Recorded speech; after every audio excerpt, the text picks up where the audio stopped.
So, ayan guys. Akala ko nung una scam to. Pero ang ganda pala.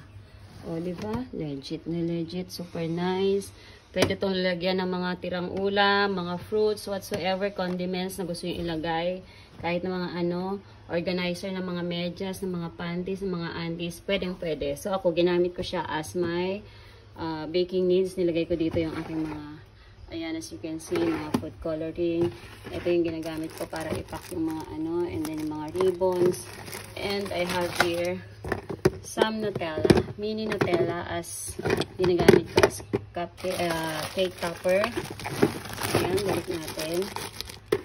And ang ganda nung pagkakaano nito kasi super smooth yung pag-slide. Tapos dito, cupcake toppers again, yung mga balloons, colorful balloons, yung mga happy birthday, blah blah blah.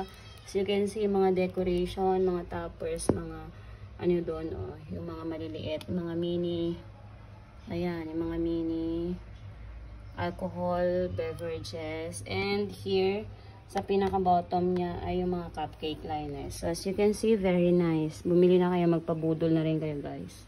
It's so nice. Perfect. Sa kitchen or whatsoever, sa kwarto or kung saan mo gusto ilagay or kung anong gusto mong ilagay. Ayan siya, Very nice. Pak. Gura na. Check out na sa Shopee guys.